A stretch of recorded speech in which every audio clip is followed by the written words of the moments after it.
Welcome back to SciMath videos. So ತುಂಬ ಜನ students ಸೈನ್ಸ್ದು ಬಗ್ಗೆ ಕೇಳ್ತಾ ಇದ್ರು, ಸರ್ ಸೈನ್ಸ್ ವಿಡಿಯೋ ಮಾಡಿ ಸರ್, ಸೈನ್ಸಲ್ಲಿ ಪಾಸಿಂಗ್ ಪ್ಯಾಕೇಜ್ ಮಾಡಿ ಅಂದ್ಬಿಟ್ಟು. ಒಂದು ನಾನು ಹೇಳಕ್ಕೆ ಇಷ್ಟಪಡ್ತೀನಿ, ಸೈನ್ಸಲ್ಲಿ ಇದೇ ಕ್ವಶನ್ ಬಂದೇ ಬರುತ್ತೆ, ಹಿಂಗೆ ಬರುತ್ತೆ ಅಂತ ನಾವು ಹೇಳೋಕ್ಕಾಗಲ್ಲ. ಸೈನ್ಸಲ್ಲಿ we can tell you the important concepts, ಯಾವ ಕಾನ್ಸೆಪ್ಟ್ಸ್ ಇಂಪಾರ್ಟೆಂಟ್ ಅಂತ ಹೇಳ್ಬೋದು ಹೊರತು ಯಾವ ಕ್ವಶನ್ ಇಂಪಾರ್ಟೆಂಟ್ ಅಂತ ಹೇಳೋದು ಕಷ್ಟ. ಸೊ ಯಾಕಂದರೆ ನೀವು ಇಲ್ಲಿವರೆಗೂ ನೋಡಿಲ್ಲ ಅಂದರೆ ಲಾಸ್ಟ್ ಇಯರ್ಸ್ ಪೇಪರ್ಗಳನ್ನ ಕೆಲವು ತೆಗೆದು ನೋಡಿದ್ರೆ ನಿಮ್ಗೆ ಗೊತ್ತಾಗುತ್ತೆ ಯಾವ ರೀತಿ ಕ್ವಶನ್ಸ್ ಕೇಳ್ತಾರೆ ಅಂತ. ದ ಮೋಸ್ಟ್ ಏನಂದರೆ ಅವರು ನಾವು ಸೈನ್ಸ್ ಕ್ವಶನ್ ಪೇಪರ್ ಮಾಡಬೇಕಾದ್ರೇ ಸಾಕಷ್ಟು ಯೋಚನೆ ಮಾಡೋದೇನು ನಾವು ಟೀಚರ್ಸ್ ಅಂದರೆ lateral type of questions, indirect questions, give reason type, how, why, give reason, ಇದು ಭಾಳ ಮುಖ್ಯ ಕೀವರ್ಡ್ಸ್. ಇದ್ರ ಮೇಲೆ ನಾವು ಜಾಸ್ತಿ ಕೇಳ್ತೀವಿ. ಸೊ ಡೈರೆಕ್ಟಾಗಿ ಕೆಲವು ಭಾಳ ಕಡಿಮೆ ಆ ಥರ ಹೇಳೋದು, but I can tell you important concepts. So ಈ ವಿಡಿಯೋದಲ್ಲಿ ನಾನು ಆಗಲೇ ಸಾಕಷ್ಟು ಮಾಡಿದ್ದೀನಿ, ಬಟ್ ಆದರೂ ಕೂಡ ತುಂಬ ಜನ ಸರ್ ಲಾಸ್ಟ್ ಇಯರ್ದೆಲ್ಲ ಸೇಮ್ ಇಲ್ಲ ಅಂದರೆ ಲಾಸ್ಟ್ ಇಯರ್ದಿದೆ, ಬಟ್ ತುಂಬ ಜನ ಅದು ಬೇರೆ ಥರ ಅನ್ಕೊಬೋದು, ಲಾಸ್ಟ್ ಇಯರ್ ಬೇರೆ ಈ ವರ್ಷಕ್ಕೆ ಬೇರೆ ಅಂದ್ಬಿಟ್ಟು ಈ ವರ್ಷದ ಸಪ್ರೇಟಾಗಿ ಒಂದು ಮಾಡ್ತಾ ಇದ್ದೀನಿ. ಸೊ ಇವಾಗ ನೀವೇನು ಮಾಡ್ಬೇಕಂದ್ರೆ ನನ್ನ ಜೊತೆಗೆ ನೀವು ಟೆಕ್ಸ್ಟ್ ಬುಕ್ ತೆಗೆದ್ರೆ ಒಂದು ಪೆನ್ಸಿಲ್ ಇಟ್ಕೊಳ್ಳಿ, ಒಂದು ಟೆಕ್ಸ್ಟ್ ಬುಕ್ ಇಟ್ಕೊಳ್ಳಿ, ನಿಮ್ಮ ಪಾರ್ಟ್ 1 ಪಾರ್ಟ್ 2 ಎರಡು ಇಟ್ಕೊಳ್ಳಿ. ನಾನು ಹೇಳ್ತಾ ಹೋಗ್ತೀನಿ ಫಿಸಿಕ್ಸ್, ಕೆಮಿಸ್ಟ್ರಿ ಆ್ಯಂಡ್ ಬಯಾಲಜಿ, ನೀವು ಮಾರ್ಕ್ ಮಾಡ್ಕೊಳ್ಳಿ. I can tell you important concepts. So ಇದನ್ನ ಪಾಸ್ ಆಗೋರು ಓದಬೇಕು, ಸ್ಕೋರ್ ಮಾಡೋರು ಓದಬೇಕು. ಸೊ ನಾನು ಒಂದು 60 ಮಾರ್ಕ್ಸ್ಗೆ ಇಂಪಾರ್ಟೆಂಟ್ ಕಾನ್ಸೆಪ್ಟ್ಸ್ ಅಂದರೆ ಬಂದೇ ಬರೋವಂಥದ್ದು ಕಾನ್ಸೆಪ್ಟ್ಸ್ ಎಕ್ಸಾಮಲ್ಲಿ ಅದನ್ನು ಹೇಳ್ತಾ ಹೋಗ್ತೀನಿ, ನೀವು ಮಾರ್ಕ್ ಮಾಡ್ಕೊಳ್ಳಿ. ಸೊ ತುಂಬ ವಿಲ್ ಗೋ ಟು ಫಸ್ಟ್ಲಿ ಫಿಸಿಕ್ಸಲ್ಲಿ ನಿಮಗೆ ಗೊತ್ತಿದೆ ಎಲೆಕ್ಟ್ರಿಸಿಟಿ ಚಾಪ್ಟರ್ ನೀವು ತೆಗೆದ್ರೆ ಅದರಲ್ಲಿ ತುಂಬ ಇಂಪಾರ್ಟೆಂಟ್ SI ಯೂನಿಟ್ಸ್. ನಿಮಗೆಲ್ಲ SI ಯೂನಿಟ್ಸ್ಗಳು ಅಂದರೆ ಇವಾಗ current, electric current, electric charge, electric potential, resistivity, resistance, power of lens, ಈ ಥರ SI ಯೂನಿಟ್ಸ್ಗಳಿದೆ. ಅದು ತುಂಬ ಇಂಪಾರ್ಟೆಂಟ್. ಆ SI ಯೂನಿಟ್ಸ್ನ ಒಂದ್ಸತಿ ಎಲ್ಲ ಟ್ಯಾಬ್ಲೆಟ್ ಮಾಡಿಕೊಂಡು ಅದನ್ನು ರೆಗ್ಯುಲರಾಗಿ ಓದಿದ್ರೆ 1 ಮಾರ್ಕ್ಸ್ ಡೆಫಿನೆಟಾಗಿ ಬರುತ್ತೆ ಒಂದು ಕ್ವಶನ್. ಸೊ ನೆಕ್ಸ್ಟು ಎಲೆಕ್ಟ್ರಿಸಿಟಿಯಲ್ಲಿ ತುಂಬ ಇಂಪಾರ್ಟೆಂಟ್ ಏನಂದರೆ ಕೆಲವು ಡೆಫಿನೇಷನ್ಸ್ಗಳು ತುಂಬ ಸತಿ ಕೇಳಿದ್ದಾರೆ. ಅದೇನೆಂದರೆ ಎಲೆಕ್ಟ್ರಿಕ್ ಸರ್ಕ್ಯೂಟ್. ನಿಮ್ಮ ಫಸ್ಟ್ ಪೇಜಲ್ಲೇ ನಾನು ಪೇಜ್ ವೈಸ್ ಹೋಗ್ಬಿಟ್ರೆ ನಿಮ್ಗೆ ಮೋಸ್ಟ್ಲಿ ಫಸ್ಟ್ ಪೇಜಲ್ಲೇ ಒಂದು ಇಂಪಾರ್ಟೆಂಟ್ ಡೆಫಿನೇಷನ್ ಇದೆ, what is electric circuit chapter ಶುರು ಆಗ್ತಾನೆ. ಸೆಕೆಂಡ್ ಪೇಜಲ್ಲಿ ಬರುವಂಥದ್ದು ನಿಮ್ಗೆ ನೋಡಿ ಸ್ಕಿಮ್ಯಾಟಿಕ್ ಡಯಾಗ್ರಾಮ್, ಅದು ತುಂಬ ಇಂಪಾರ್ಟೆಂಟ್. ಅದು ಹೆಂಗೆ ಕೇಳ್ತಾರೆ ಎಕ್ಸಾಮಲ್ಲಿ ಅಂದರೆ you have ammeter, you have a volt meter, you have a battery, you have a key, you have a bulb. So make them ಏನೋ ಒಂದು ಸರ್ಕ್ಯೂಟ್ ಡಯಾಗ್ರಾಮ್ ಮಾಡಿ ಅಂತ ಕೊಡ್ತಾರೆ. ಸೊ ಅದನ್ನು ಈ ಡಯಾಗ್ರಾಮ್ ಇಂಪಾರ್ಟೆಂಟು. ಆಮೇಲೆ ಈ ಪ್ಯಾರಾಗ್ರಾಫಲ್ಲಿ ನೀವು ನೋಡಿದ್ರೆ ನಿಮಗೆ ಕರೆಂಟ್ ಡೆಫಿನೇಷನ್ ಕೇಳ್ತಾರೆ, ವಾಟ್ ಈಸ್ ಕರೆಂಟ್, ಆ ಡೆಫಿನೇಷನ್ ಇಲ್ಲಿ ಸಿಗುತ್ತೆ ನಿಮಗೆ. So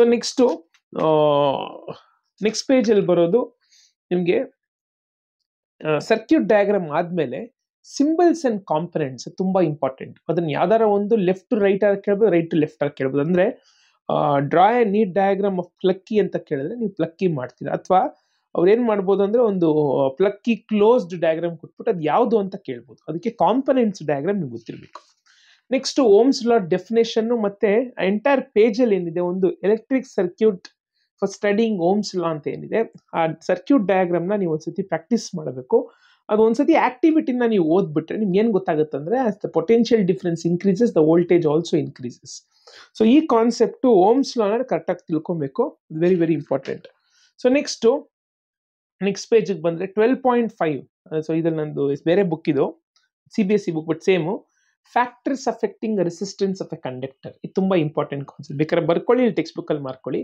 factors affecting resistance of a conductor, length, area of cross section, nature of material. So ಇದು ಮೂರದು ಕೂಡ ಎಕ್ಸ್ಪ್ಲನೇಷನ್ ತುಂಬ ಸತಿ ಎಕ್ಸಾಮಲ್ಲಿ ಕೇಳಿದ್ದಾರೆ. ರೆಸಿಸ್ಟಿವಿಟಿದು SI ಯೂನಿಟ್, ಮತ್ತು ಈ ಟೇಬಲ್ ಭಾಳ ಇಂಪಾರ್ಟೆಂಟ್, ಅರ್ಥ ಮಾಡ್ಕೊಳ್ಳಿ. ಅದರಲ್ಲಿ ಯಾವುದಕ್ಕೆ ಕಂಡಕ್ಟರ್ಸ್ಗಳು ನೀವು ನೋಡಿದ್ರೆ ರೆಸಿಸ್ಟಿವಿಟಿ ಕಡಿಮೆ ಇರುತ್ತೆ, ಇನ್ಸುಲೇಟರ್ಗೆ ರೆಸಿಸ್ಟಿವಿಟಿ ಜಾಸ್ತಿ ಇರುತ್ತೆ. more the resistivity, more the resistivity, less the conductivity. ಜಾಸ್ತಿ ಅಡೆತಡೆಗಳಿದ್ರೆ ಕರೆಂಟ್ ತಗೋದು ಕಷ್ಟ ಆಗುತ್ತೆ. ಸೊ ಆ ಒಂದು ಟೇಬಲ್ನ ಕರೆಕ್ಟಾಗಿ ಅರ್ಥ ಮಾಡ್ಕೊಳ್ಬೇಕು. Next resistance series and parallel ಡಯಾಗ್ರಾಮ್ಗಳು ಎರಡು ನೋಡ್ಕೊಬೇಕು. ಈ ಡಯಾಗ್ರಾಮ್ಗಳೇನಿದೆ, ಎರಡು ಡಯಾಗ್ರಾಮು ಸೀರೀಸ್ ಮತ್ತು ಪ್ಯಾರಲಲ್ಲು.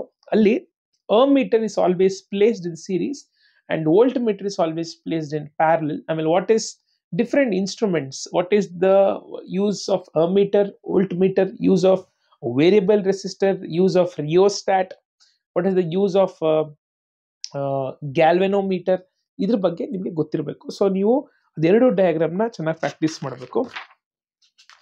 Next series and parallel. Last ನಾನೊಂದು ಡಿಸ್ಕ್ರಿಪ್ಷನ್ ಬಾಕ್ಸಲ್ಲಿ ಇಂಪಾರ್ಟೆಂಟ್ ಒಂದು 70 ಗಿವ್ ರೀಸನ್ಸ್ ಒಂದು ಡಾಕ್ಯುಮೆಂಟ್ ಹಾಕ್ತೀನಿ, ಡೌನ್ಲೋಡ್ ಮಾಡ್ಕೊಳ್ಳಿ. Most of the give reasons ಅಲ್ಲಿಂದ ಬರುತ್ತೆ ಎಕ್ಸಾಮ್ಗೆ.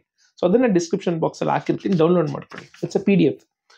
Next heating effect of electric circuit ಅಲ್ಲಿ Joule's law of heating. Joule's law of heating ನೀವು ಕಲಿಬೇಕು. ಜೌಲ್ಸ್ ಲಾ ಆಫ್ ಹೀಟಿಂಗು ತುಂಬಾ ಇಂಪಾರ್ಟೆಂಟ್. ಅಂದ್ರೆ H=I²RT ಬಗ್ಗೆ ನೀವು ಏನ್ ಕಾನ್ಸೆಪ್ಟ್ ಇದೆ ಅದನ್ನ ನೀವು ತಿಳ್ಕೊಳ್ಬೇಕು. ನೆಕ್ಸ್ಟ್ ಇದರಲ್ಲಿ ಇಷ್ಟು ಮೇನ್ ಕಾನ್ಸೆಪ್ಟ್ಸ್ ಅಂದ್ರೆ SI ಅಂದ್ರೆ ಇಷ್ಟು ನೀವು ಅಂದ್ರೆ ಒಂದು ಯಾವ್ದಾದ್ರು ಡೆಫಿನೆಟ್ ಬಂದಿದ್ರೆ ಡೆಫಿನೆಟ್ ಆಗಿ ಯಾವ್ದಾದ್ರು ಕೆಲವು ಬಂದೇ ಬರುತ್ತೆ. ಏನಂದ್ರೆ electric circuit definition, electric current definition, electric potential definition, electric power definition. ಈ ಒನ್ ವರ್ಡ್ ಡೆಫಿನೇಷನ್ಸ್ ಆದ್ಮೇಲೆ ನಿಮ್ಗೆ ನೆಕ್ಸ್ಟ್ ಬರೋದು Ohm's law, factor separate system of conductor, ಆಮೇಲೆ Joule's law of heating, components and its symbols, series and parallel diagram, electric circuit diagram, ಆಮೇಲೆ Ohm's ಲಾದು circuit diagram. So ಇಷ್ಟು ನಿಮ್ಗೆ ಈ ಚಾಪ್ಟರ್ ಇಂಪಾರ್ಟೆಂಟು. ಇವಾಗ ನೆಕ್ಸ್ಟ್ ಸರ್ ನಂಗೆ ಇನ್ನೂ ಸ್ಕೋರ್ ಮಾಡಬೇಕು, ಏನ್ ಮಾಡ್ಲಿ ಅಂತ ಕೇಳಿದ್ರೆ ನ್ಯೂಮರಿಕಲ್ಸ್ ಟೆಕ್ಸ್ಟ್ ಬುಕ್ ಅಲ್ಲಿರೋ ಎಕ್ಸಾಂಪಲ್ಸ್ ಪ್ರಾಬ್ಲಮ್ಸ್ ನೋಡ್ಕೊಳ್ಳಿ. ನೀವು ಎಕ್ಸರ್ಸೈಸ್ ನೋಡ್ಕೊಳ್ಳಿ ಅನ್ನೋದು ಪರವಾಗಿಲ್ಲ, ಎಕ್ಸಾಂಪಲ್ ಪ್ರಾಬ್ಲಮ್ಸ್ ತುಂಬಾ important. Example problems text book ಅಲ್ಲಿರೋ ಎಲ್ಲ ಪ್ರಾಬ್ಲಮ್ಸ್ ನೀವು ಪ್ರಾಕ್ಟೀಸ್ ಮಾಡಿದ್ರೆ ನಿಮ್ಗೆ ಇನ್ನೂ ಅದ್ರದ್ದು ಸೊಲ್ಯೂಷನ್ ಬೇಕಂದ್ರೆ ಡಿಸ್ಕ್ರಿಪ್ಷನ್ ಬಾಕ್ಸ್ ಒಂದು ವಿಡಿಯೋ ಹಾಕ್ತೀನಿ, ಆ ವಿಡಿಯೋ ನೋಡಿ ನಿಮ್ಗೆ ಅಲಾಂಗ್ ವಿತ್ ಸೊಲ್ಯೂಷನ್ ಕೂಡ ನಿಮ್ಗೆ ಎಕ್ಸ್ಪ್ಲೇನ್ ಮಾಡಿದ್ದೀನಿ ಅದರಲ್ಲಿ. ಸೊ ಇದು ಈ ಚಾಪ್ಟರ್ ಇಂದ must know things. Magnetic effects of electric current ಅಲ್ಲೂ ಕೂಡ ನೀವು ನೋಡಿದ್ರೆ properties of magnetic field lines ಇದು ಇಂಪಾರ್ಟೆಂಟ್ ಕಾನ್ಸೆಪ್ಟ್ಸ್. ಅದ್ರ ಬಗ್ಗೆ ಯಾವ್ದಾರ ಒಂದು ಕ್ವಶನ್ MCQ ಅಲ್ಲಿ ಕೇಳ್ಬೋದು, 1 ಮಾರ್ಕ್ಸ್ ಕೇಳ್ಬೋದು, ಹೆಂಗಾದ್ರೂ ಕೇಳ್ಬೋದು. ಆಮೇಲೆ ಇದ್ರಲ್ಲಿ ಕೇಳ್ಬೋದು, ಏನೋ what you say give reason type, why do not to magnetic field intersect. So ನಿಮ್ಗೆ ಆಮೇಲೆ field lines around a bar magnet, ಅದು ಡಯಾಗ್ರಾಮ್ ನೋಡ್ಕೊಳ್ಳಿ, ಅದು ಕೆಳಗಡೆ ಇರೋ ಕಂಟೆಂಟ್ ಬಹಳ ಇಂಪಾರ್ಟೆಂಟ್. ನೆಕ್ಸ್ಟ್ ಈ ಚಾಪ್ಟರ್ ಅಲ್ಲಿ ಸೋಲನಾಯ್ಡ್ ಬಗ್ಗೆ, ಆಯ್ತಾ, ಸೋಲನಾಯ್ಡ್ ಡಯಾಗ್ರಾಮ್ ಇಲ್ಲಿ ಬರುತ್ತೆ. ಡಯಾಗ್ರಾಮ್ ಪಕ್ಕ ಇರೋ ಒಂದು ಕಾಲಮ್ ಏನಿದೆ, ಆ ಕಾಲಮ್ ಅಲ್ಲಿ inside a solenoid how are the field lines, ಅಥವಾ they are parallel, they straight, they are uniform, ಅದು ತುಂಬಾ important. Next Fleming's left hand rule, Fleming's right hand rule, ಇದೆರಡು ಗೊತ್ತಿರಬೇಕು. And principle of electric generator and electric motor. Electric generator motor diagram ಗೊತ್ತಿರಬೇಕು. ಇದರಲ್ಲಿ ಯಾವುದೇ ರೀತಿ working ಬೇಕಾಗಿಲ್ಲ, you just need to know the diagram and the principle. ಆಮೇಲೆ Faraday's experiment ಅಂತ ಇದೆ. ಫ್ಯಾರಡೇಸ್ ಎಕ್ಸ್ಪೆರಿಮೆಂಟ್ ಎಲೆಕ್ಟ್ರೋಮ್ಯಾಗ್ನೆಟಿಕ್ ಇಂಡಕ್ಷನ್ ಆದ್ಮೇಲೆ ಒಂದು ಆಕ್ಟಿವಿಟಿ ಬರುತ್ತೆ, ಫ್ಯಾರಡೇಸ್ ಎಕ್ಸ್ಪೆರಿಮೆಂಟ್, ಅದನ್ನ ನಿಮ್ಗೆ ಗೊತ್ತಿರಬೇಕು. ನೆಕ್ಸ್ಟ್ ಡೊಮೆಸ್ಟಿಕ್ ಎಲೆಕ್ಟ್ರಿಕ್ ಸರ್ಕ್ಯೂಟ್ಸ್ ಅಲ್ಲಿ ಲಾಸ್ಟ್ ಪೇಜ್ ಅಲ್ಲಿ ಬರುವಂತ earth wire, live wire, neutral wire, why short circuit, why short circuit happens, what is the importance of use, what is overloading, ಆ ಪ್ಯಾರಾಗ್ರಾಫ್ನೆಲ್ಲ ಓದ್ಬೇಕು. ಇದು ಈ ಚಾಪ್ಟರ್ ಟಾಪ್ ಪ್ರಯಾರಿಟಿ. ಏನು ಈ ಚಾಪ್ಟರ್ ಪ್ರಯಾರಿಟಿ ಅಂದ್ರೆ ಇದ್ರಲ್ಲಿ ಕೆಲವು ಡೆಫಿನೇಷನ್ಸ್ಗಳು ಇದೆ. Or what is armature, what is electric motor, what is electric generator, what is armature, what is commutator, what is split ring, ಆಯ್ತಾ, ಇದನ್ನ ಕೇಳಬಹುದು definitions. What is a solenoid ಕೇಳಬಹುದು ಡೆಫಿನೇಷನ್ ಅಲ್ಲಿ. ಸೊ ನೆಕ್ಸ್ಟ್ ಬರೋದು ನಾನೇನು ಹೇಳಿದೆ, ಈ ಡಯಾಗ್ರಾಮ್ಸ್ಗಳು ನೀವು ಅಂದ್ರೆ ಇದ್ರಲ್ಲಿ ಡಯಾಗ್ರಾಮ್ಸ್ ಒಂದು field lines across a bar magnet, electric generator, electric motor, ಇಷ್ಟು 3 ಡಯಾಗ್ರಾಮ್ಸ್ ಅಷ್ಟೇ ನಿಮ್ಗೆ ಬರುವಂತದ್ದು. ಆದ್ಮೇಲೆ you should know the principle of electric generator and motor, ಆಯ್ತಾ. So it is not Fleming's left hand rule, Fleming's right hand rule. Principle of electric generator ಏನು, principle of electric motor ಏನು, ಇದ್ರ ಬಗ್ಗೆ ನಿಮ್ಗೆ ಎಕ್ಸ್ಪ್ಲನೇಷನ್ ಬೇಕು ಅಂದ್ರೆ ನಾನು video description box ಅಲ್ಲಿ ವಿಡಿಯೋ ಹಾಕಿದ್ದೀನಿ. ನಿಮ್ಗೆ ಆ ಚಾಪ್ಟರ್ ರಿವಿಷನ್ ಬೇಕಂದ್ರೆ you can watch the revision. So ಇದು ಈ ಚಾಪ್ಟರ್ ಅಲ್ಲಿ ತುಂಬಾ ಇಂಪಾರ್ಟೆಂಟ್ ಆಗಿ ಕಲಿಬೇಕಾಗಿರೋದು. ಮತ್ತೊಂದ್ಸತಿ ಹೇಳ್ಬೇಕಂದ್ರೆ definitions I told you, electric armature, split ring, commutator, solenoid, what is solenoid ಆ ತರ. ಆಮೇಲೆ ವಾಟ್ ಈಸ್ ಫ್ಯೂಸ್, ಇದು ಆಮೇಲೆ ಎಲೆಕ್ಟ್ರಿಕ್ ಜನರೇಟರ್ ಅಂದ್ರೆ ಎಲೆಕ್ಟ್ರಿಕ್ ಇದಂದ್ರೇನು, Fleming's left hand rule, Fleming's right hand rule, ಆಯ್ತಾ. Next properties of magnetic field lines, ಆಮೇಲೆ principle of motor and generator. So ಇಷ್ಟು, ಆಮೇಲೆ ಲಾಸ್ಟ್ ಓವರ್ಲೋಡಿಂಗ್, ಫ್ಯೂಸ್, ಇದ್ರದ್ದು ಕಾನ್ಸೆಪ್ಟ್ಸ್, ಇದು ಇಂಪಾರ್ಟೆಂಟ್. ನೆಕ್ಸ್ಟ್ ಲೈಟ್ಗೆ ಬಂದ್ರೆ ಸೋರ್ಸ್ ಆಫ್ ಎನರ್ಜಿ ಫಾರ್ ಲೈಟ್ಗೆ ಬರ್ತೀನಿ ನಾನು. ಫಸ್ಟ್ ಫಿಸಿಕ್ಸ್ ಮುಗಿಸ್ಬೋಣ. ಲೈಟ್ಗೆ ಬಂದ್ರೆ ಲೈಟ್ ಚಾಪ್ಟರ್ ಅಲ್ಲಿ ಅಬ್ವಿಯಸ್ಲಿ ತುಂಬಾ ಇಂಪಾರ್ಟೆಂಟ್. ಲೈಟ್ ಚಾಪ್ಟರ್ ಅಲ್ಲಿ ray diagrams. Sir ray diagrams ಬಹಳ ಕನ್ಫ್ಯೂಷನ್ ಇದೆ ಅಂದ್ರೆ ಡಿಸ್ಕ್ರಿಪ್ಷನ್ ಬಾಕ್ಸ್ ಅಲ್ಲಿ ವಿಡಿಯೋ ಹಾಕ್ತೀನಿ, ಆ ವಿಡಿಯೋ ನೋಡಿದ್ರೆ ಫುಲ್ ಆಗಿ ನಿಮ್ಗೆ ರೇ ಡಯಾಗ್ರಾಮ್ ಬಗ್ಗೆ ಹೆಂಗ್ ಕಲಿಬೇಕು, ಎಷ್ಟು ಈಸಿ ಇದೆ ಅನ್ನೋದು ನಿಮ್ಗೆ ಕ್ಲಿಯಾರಿಟಿ ಸಿಗುತ್ತೆ. You need to spend some time. 3 marks science ಅಲ್ಲಿ ಒಂದೊಂದು ಮಾರ್ಕ್ಸ್ ತುಂಬಾ ವ್ಯಾಲಿಡ್ ಆಗುತ್ತೆ. You must watch the video if not understood the ray diagrams. So ನಿಮ್ಗೆ ಫಸ್ಟ್ ಅದ್ರಲ್ಲಿ ಬರೋದು ಲಾಸ್ ಆಫ್ ರಿಫ್ಲೆಕ್ಷನ್ ತುಂಬಾ ಇಂಪಾರ್ಟೆಂಟು. ಲಾಸ್ ಆಫ್ ರಿಫ್ಲೆಕ್ಷನ್ ನೀವು ಕಲಿಬೇಕು. ಆಮೇಲೆ ಫಸ್ಟ್ ಇಂದ ಬರ್ತೀನಿ ನಾನು, sorry. First laws of reflection second ಪೇಜಲ್ಲೇ ಸಿಗುತ್ತೆ ಚಾಪ್ಟರ್. ಲಾಸ್ ಆಫ್ ರಿಫ್ಲೆಕ್ಷನ್ ತುಂಬಾ important. Uses of concave and convex mirror. Uses ಅಂದ್ರೆ ಉಲ್ಟಾ ಪಲ್ಟಾ ಹೆಂಗಾರ ಕೇಳ್ತಾರೆ. ಹಂಗಂದ್ರೆ why is that convex mirror used in rare view mirrors. Convex mirror ನ ರೇರ್ ವ್ಯೂ ಮಿರರ್ಸ್ ಅಲ್ಲಿ ಯೂಸ್ ಮಾಡ್ತಾರೆ, ಯಾಕೆ? Why is concave mirror use in solar furnaces, ಯಾಕೆ? ಈ ತರದ್ದು ನೀವು ಚಾಪ್ಟರ್ ಓದಿದಾಗ ಯೂಸಸ್ ಅನ್ನೋ ಏನ್ ಪ್ಯಾರಾಗ್ರಾಫ್ ಬರುತ್ತೆ ಅಲ್ಲಿ ಇಂಪಾರ್ಟೆಂಟ್ ಕೊಡಬೇಕು. ಆಮೇಲೆ R is equal to 2f ಅಂತ ಏನ್ ಫಾರ್ಮುಲಾ ಇದೆ, radius of curvature is equal to twice the focus. ಇದ್ರ ಬಗ್ಗೆ 1 ಮಾರ್ಕ್ಸ್ ಕ್ವಶನ್ ತುಂಬಾ ಸತಿ ಎಕ್ಸಾಮ್ ಅಲ್ಲಿ ಬರುತ್ತೆ. ಸೊ ಫೋಕಸ್ ಕೊಡ್ತಾನೆ ರೇಡಿಯಸ್ ಆಫ್ ಕರ್ವೇಚರ್ ಕಂಡುಹಿಡಿಬೇಕು, ಅಥವಾ ರೇಡಿಯಸ್ ಆಫ್ ಕರ್ವೇಚರ್ ಕೊಡ್ತಾನೆ ಫೋಕಸ್ ಕಂಡುಹಿಡಿಬೇಕು. ಆಮೇಲೆ ರೇ ಡಯಾಗ್ರಾಮ್ಸ್ ಎಲ್ಲ 8 + 8 ಮಿರರು 8 ಇದ್ರದ್ದು ಏನು lenses 16 ray diagrams you must know to at least cross more than 12 marks out of 28. ಆಯ್ತಾ? Next refraction, laws of refraction ತುಂಬಾ important. Laws of refraction very much important. ಆಮೇಲೆ ಈ glass lab experiment entire column ನ correct ಆಗಿ ಓದ್ಬೇಕು, ಇದನ್ನ correct ಆಗಿ ಅರ್ಥ ಮಾಡ್ಕೊಳ್ಬೇಕು. ಆಯ್ತಾ? Glass lab experiment. ಸೊ ಆಮೇಲೆ ರಿಫ್ರಾಕ್ಟಿವ್ ಇಂಡೆಕ್ಸ್ ಡೆಫಿನೇಷನ್ಸ್ ಬರ್ತೀನಿ. ಇದು ಲಾಸ್ ಆಫ್ ರಿಫ್ರಾಕ್ಷನ್ ತುಂಬಾ ಇಂಪಾರ್ಟೆಂಟ್. ಆಮೇಲೆ ಪವರ್ ಆಫ್ ಇದು ಲಾಸ್ ಆಫ್ ರಿಫ್ರಾಕ್ಷನ್ ನಾನು ಮತ್ತೊಂದ್ಸತಿ ಹೈ ಪ್ರಯಾರಿಟಿ ಈ ಚಾಪ್ಟರ್ ಅಲ್ಲಿ ಹೈ ಪ್ರಯಾರಿಟಿ ಬಂದು ನಿಮಗೆ ray diagrams, laws of reflection, laws of refraction. ಆಯ್ತಾ? ಇಷ್ಟ ಆದ್ಮೇಲೆ uses of concave and convex mirror. Next ಕೆಲವು ಡೆಫಿನೇಷನ್ಸ್ ಗಳು ಬಂದೇ ಬರ್ತಿದ್ರಲ್ಲಿ. Radius of curvature, principal axis, ಆಮೇಲೆ ಅಪರ್ಚರ್, ಇದು important definition. Aperture, radius of curvature, principal axis ಹೇಳದ್ನಲ್ಲ. ಸೊ ಆಮೇಲೆ pole, what is pole definition. So ಅದಾದ್ಮೇಲೆ ನಿಮ್ಗೆ power of lens definition, refraction ಅಂದ್ರೆ ಏನು definition, refractive absolute refractive index ಅಂದ್ರೆ definition ಏನು. ಆಯ್ತಾ? ಇದನ್ನ ಬಂದೇ ಬರುತ್ತೆ ಎಕ್ಸಾಮ್ಗೆ. ಅಂದ್ರೆ ಈ ತರದ ಡೆಫಿನೇಷನ್ ಒಂದು ಕೇಳ್ತಾರೆ. ಆಮೇಲೆ ಲಾಸ್ಟ್ಲಿ ಬರುವಂತದ್ದು SI unit of power of lens diopter. Numericals text book ಅಲ್ಲಿರೋ ಎಕ್ಸಾಂಪಲ್ಲೇ ಬರೋದು, ಬೇರೆ ಏನು ಬರಲ್ಲ. ಎಕ್ಸಾಂಪಲ್ ಪ್ರಾಬ್ಲಮ್ಸ್ 4 ಇದೆ. ಪ್ಲಸ್ ಅಲ್ಲಿ ಇಲ್ಲಿ ಬ್ಲೂ ಕಲರ್ ಬಾಕ್ಸ್ ಅಲ್ಲಿರೋ ಕ್ವಶನ್ಸ್ ನೀವು ಓದ್ಕೊಂಡ್ಬಿಟ್ರೆ 100% ನೀವು ಕ್ರ್ಯಾಕ್ ಮಾಡ್ಬೋದು. ಸೊ ಇದು next human I and colourful world ಅಲ್ಲಿ ಸ್ವಲ್ಪ ಹ್ಯೂಮನ್ ಐ ಬಗ್ಗೆ ಓದ್ಕೊಳ್ಳಿ. ಅದರಲ್ಲಿ ರೆಟಿನಾದಲ್ಲಿ ಫಾರ್ಮೇಶನ್ ಆಗೋದು ಆಲ್ವೇಸ್ ಅನ್ ಇನ್ವರ್ಟೆಡ್ ಇಮೇಜ್. ಅದ ಡಯಾಗ್ರಾಮ್ ಒಂದ್ಸತಿ ಅರ್ಥ ಮಾಡ್ಕೊಂಡ್ರೆ ಐರಿಸ್ ಅಂದ್ರೆ ಏನು, ಕಾರ್ನಿಯಾ ಅಂದ್ರೆ ಏನು, ಆಯ್ತಾ? ಆಮೇಲೆ ಪ್ಯೂಪಿಲ್ ಇದ್ರದ್ದು ಯಾವ್ದು ಚೇಂಜ್ ಆಗುತ್ತೆ ಇದು ಗೊತ್ತಿರಬೇಕು. Power of accommodation entire paragraph definition ಕೇಳ್ತಾರೆ. What is power of accommodation definition ಕೇಳ್ತಾರೆ. ಆಮೇಲೆ what is the near sight, 25 centimetre ಗಿಂತ ಮೇಲೆ ಮಾತ್ರ ನಮ್ಗೆ ಕಾಣಿಸೋದು. 1 ಮೀಟರ್ ಗಿಂತ what is the far sight, 25 centimetre nearest ಕಾಣಿಸೋದು. Far sight is infinity, near point is 25 centimetre, far point is 1 metre, ಇದು ಇನ್ಫಿನಿಟಿ. ಸೊ ಆ ಎಂಟೈರ್ ಪ್ಯಾರಾಗ್ರಾಫ್ ಅಲ್ಲಿ ಸಿಗುತ್ತೆ. Defects and their vision, hypermetropia and myopia, ಇದೆರಡು ಕೂಡ causes, rectification. ಆಮೇಲೆ diagram ಬಹಳ important. Causes ಹೆಂಗಾಗುತ್ತೆ, ಇದು ಯಾಕೆ ಈ ಸಮಸ್ಯೆ ಬರುತ್ತೆ, ಏನ್ ರೆಕ್ಟಿಫಿಕೇಶನ್ ಕೊಡ್ತೀವಿ, ಅದು ಎರಡನ್ನೂ ಕರೆಕ್ಟಾಗಿ ಅರ್ಥ ಮಾಡ್ಕೊಂಡು ನೋಟ್ಸ್ ಮಾಡ್ಕೊಂಡ್ಬಿಟ್ರೆ 100% ಅದು ಕ್ವಶನ್ ಬಂದೇ ಬರುತ್ತೆ, ಏನು ಡೌಟ್ ಇಲ್ಲ. ನೆಕ್ಸ್ಟ್ ಇಲ್ಲೊಂದು ಡಯಾಗ್ರಾಮ್ ಇದೆ, ಇಂದು ನ್ಯೂಟನ್ಸ್ ಎಕ್ಸ್ಪೆರಿಮೆಂಟ್. 2 ಡಿಸ್ಪರ್ಷನ್ ಡೆಫಿನೇಷನ್ಸ್ ಕೊನೆಗೆ ಹೇಳ್ಬಿಡ್ತೀನಿ ನಾನು. ಈ ಡಯಾಗ್ರಾಮ್ ಇದೆಯಲ್ಲ, ಈ ಡಯಾಗ್ರಾಮ್ ಇಂಪಾರ್ಟೆಂಟ್.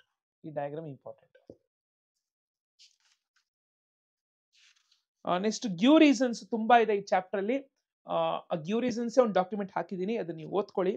ನೆಕ್ಸ್ಟ್ ಇದು ಈ ಚಾಪ್ಟರ್ ಇಂದ. ನೆಕ್ಸ್ಟ್ ಬರೋದು ಸೋರ್ಸಸ್ ಆಫ್ ಎನರ್ಜಿಯಿಂದ. ತುಂಬಾ ಸಿಂಪಲ್ ಚಾಪ್ಟರ್. ಇದರಲ್ಲಿ ಹೈ ಪ್ರಯಾರಿಟಿ ಇದು. ಇನ್ನೊಂದ್ಸತಿ ಲೈಟ್ ಇದರಿಂದ ಡೆಫಿನೇಷನ್ಸ್ ಗಳೇನಾದ್ರು, ಇದು ಪವರ್ ಆಫ್ ಅಕಾಮಿಡೇಷನ್ ಈ ಚಾಪ್ಟರ್ ಇಂದ. ಡಿಸ್ಪರ್ಷನ್ ಒಂದು ನಿಮಿಷ, ಈ ಡೆಫಿನೇಷನ್ ಪವರ್ ಆಫ್ ಅಕಾಮಿಡೇಷನ್ ಆಯ್ತಾ. Next what you mean by dispersion, ಮತ್ತೆ ಇವೆರಡು ಇಂಪಾರ್ಟೆಂಟ್ ಡೆಫಿನೇಷನ್ಸ್ಗಳನ್ನ ನೀವು ನೋಡ್ಕೊಳ್ಳಿ. ಓಕೆ. ನೆಕ್ಸ್ಟ್ ಬರೋದು ಸೋರ್ಸಸ್ ಆಫ್ ಎನರ್ಜಿ. ಇದು ಕೂಡ ತುಂಬಾ ಇಂಪಾರ್ಟೆಂಟ್ ಚಾಪ್ಟರ್. ಅದ್ರಲ್ಲಿ ಕೆಲವು ಇಂಪಾರ್ಟೆಂಟ್ ಕ್ವಶನ್ಸ್ಗಳು ಬಂದೇ ಬರುತ್ತೆ. ಓನ್ ಆಗಿ ಬರೀಬಹುದು ಎಷ್ಟೋ ಕ್ವಶನ್ಸ್ ಇದರಲ್ಲಿ. ಸೋರ್ಸಸ್ ಆಫ್ ಎನರ್ಜಿ, ಒಂದು ನಿಮಿಷ. ಇದರಲ್ಲಿ first what is the good source of energy ಅಂದ್ರೆ ಯಾವುದನ್ನ ಒಳ್ಳೆ ಸೋರ್ಸ್ ಆಫ್ ಎನರ್ಜಿ ಅಂತ ಕರಿತೀವಿ ಅದು ನಿಮಗೆ ಗೊತ್ತಿರಬೇಕು. ಸೊ ಅಲ್ಲೇ ನಿಮ್ಗೆ ನೆಕ್ಸ್ಟ್ ಪೇಜ್ ಅಲ್ಲೇ ಸಿಗುತ್ತೆ, ಚಾಪ್ಟರ್ ಶುರು ಆದಾಗ ನೆಕ್ಸ್ಟ್ ಪೇಜ್ ಸಿಗುತ್ತೆ. ಅಂದ್ರೆ any energy which can do more work, which is more accessible, which does easy to transport. ಇದು ನೆಕ್ಸ್ಟ್ ಫಾಸಿಲ್ ಫ್ಯೂಲ್ಸ್ ಯಾಕೆ ಯೂಸ್ ಮಾಡಬಾರ್ದು, ವೈ ಆರ್ ವಿ, ಯಾಕಂದ್ರೆ ಫಾಸಿಲ್ ಫ್ಯೂಲ್ ಇಂದ ಗ್ರೀನ್ ಹೌಸ್ ಗ್ಯಾಸಸ್ ಎಕ್ಸಿಟ್ ಆಗುತ್ತೆ, pollution ಆಗುತ್ತೆ, non renewable, ಅದ್ರ ಬಗ್ಗೆ own ಆಗೇ ಬರೀಬಹುದು. ನೆಕ್ಸ್ಟ್ ಇದ್ರಲ್ಲಿ ತುಂಬಾ ಇಂಪಾರ್ಟೆಂಟ್ ಬಯೋಗ್ಯಾಸ್ ಅಥವಾ biomass. What is a biomass ಅನ್ನೋ ಒಂದು ಕ್ವಶನ್ ಕೇಳ್ತಾರೆ. ಆಮೇಲೆ ಆ ಬಯೋಗ್ಯಾಸ್ ಪ್ಲಾಂಟ್ ಡಯಾಗ್ರಾಮ್ ಗೊತ್ತಿರಬೇಕು, ಬಯೋಗ್ಯಾಸ್ ಪ್ಲಾಂಟ್ ಡಯಾಗ್ರಾಮ್ ಇಂಪಾರ್ಟೆಂಟ್ ಕೇಳ್ಬೋದು. ಆಮೇಲೆ why it is a boon for farmers, biogas ಇಂದ uses advantages of biogas plant ಅಥವಾ the biogas plant is a boon for the farmers, explain ಅಂತ ಕೇಳ್ತಾರೆ. ಸೊ ಅದ್ entire diagram ಪಕ್ಕದಲ್ಲಿರೋ entire ಇದನ್ನ ನೀವು ಕರೆಕ್ಟಾಗಿ ಓದಲೇಬೇಕು. ಅದರಲ್ಲಿ 75% ಮೀಥೇನ್ ಜನರೇಟ್ ಆಗುತ್ತೆ, ಮ್ಯಾನ್ಯೂರ್ ಪ್ರೊಡಕ್ಷನ್ ಹೆಲ್ಪ್ ಮಾಡುತ್ತೆ, ಇದನ್ನ ನೀವು ತಿಳ್ಕೊಬೇಕು. Wind energy, disadvantages of wind energy ಕೇಳ್ತಾರೆ, ಡಿಸ್ಅಡ್ವಾಂಟೇಜಸ್ ಆಯ್ತಾ. ಸೋಲಾರ್ ಎನರ್ಜಿದು ಅಡ್ವಾಂಟೇಜಸ್ ಕೇಳ್ತಾರೆ, ಅದರಲ್ಲಿ ಕೂಡ ಸೋಲಾರ್ ಸೆಲ್ಸ್ದು ಅಡ್ವಾಂಟೇಜಸ್, ಸೋಲಾರ್ ಸೆಲ್ಸ್ದು ಅಡ್ವಾಂಟೇಜಸ್ ಇದು ತುಂಬಾ important. Next nuclear energy, what is nuclear energy, what is the disadvantages of nuclear energy. Disadvantages ಎಲ್ಲೆಲ್ಲಿದೆ ಈ ಚಾಪ್ಟರ್ ಓದ್ಕೊಂಡ್ರೆ ವಾಸಿ. ಅದರಲ್ಲೂ ಕೂಡ ಹೈಡ್ರೋ ಎಲೆಕ್ಟ್ರಿಕ್ ಮೂರು ಡಿಸ್ಅಡ್ವಾಂಟೇಜ್ ಇಂಪಾರ್ಟೆಂಟ್, ಮೂರು ಥಿಂಗ್ಸ್ದು. Hydro electric power stations disadvantages are limitations, nuclear power point limitations are disadvantages. ಆಮೇಲೆ ನಿಮಗೆ ವಿಂಡ್ ಎನರ್ಜಿ, ಇದು ಮೂರದ್ದು ಡಿಸ್ಅಡ್ವಾಂಟೇಜಸ್ ನಿಮ್ಗೆ ಇಂಪಾರ್ಟೆಂಟು. ಅಡ್ವಾಂಟೇಜ್ ಯಾವುದು ಅಂದ್ರೆ ಸೋಲಾರ್ ಸೆಲ್ಸ್ ಅಡ್ವಾಂಟೇಜಸ್, ಅದ್ರ ಬಗ್ಗೆ ನೀವು ಓದ್ಕೊಬೇಕು ಆಯ್ತಾ. ಸೊ ಅಷ್ಟು ಮುಗಮೇಲೆ ಏನು ಬಯೋಗ್ಯಾಸ್ ಪ್ಲಾಂಟ್ದು, ಆಮೇಲೆ ಅದ್ರದ್ದು ಅಡ್ವಾಂಟೇಜಸ್. ಸೊ ಅದ್ ಬಿಟ್ರೆ ಕೆಲವು ಓನ್ ಆಗಿ ಬರುವಂತ ಕ್ವಶನ್ಸ್ ಬರುತ್ತೆ. ಇಷ್ಟು ಫಿಸಿಕ್ಸ್ ಬಗ್ಗೆ ನಾನೇನು ಹೇಳಿದೆ, ಇಟ್ ವಿಲ್ ಬಿ ನ್ಯೂಮರಿಕಲ್ಸ್ ಅಂತೂ ಮಿಸ್ ಮಾಡಕ್ ಹೋಗ್ಬೇಡಿ, it will be directly from text book, ಅದನ್ನ ಮಿಸ್ ಮಾಡಬೇಡಿ. ಸೊ ಇದು ಫಿಸಿಕ್ಸ್ದು.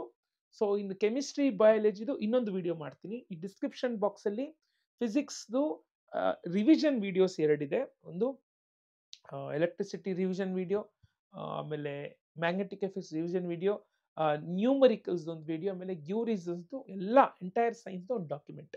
ಇದನ್ನ ನೀವು ಯೂಸ್ ಮಾಡ್ಕೊಳ್ಳಿ ಅಂತ ಹೇಳ್ತಾ, ಕೆಮಿಸ್ಟ್ರಿ ಮತ್ತೆ ಬಯಾಲಜಿ ಇಂಪಾರ್ಟೆಂಟ್ ಕಾನ್ಸೆಪ್ಟ್ಸ್ ಇನ್ನೊಂದು ವಿಡಿಯೋ ಮಾಡ್ತೀನಿ, ಇನ್ನೊಂದು 2 ವಿಡಿಯೋ.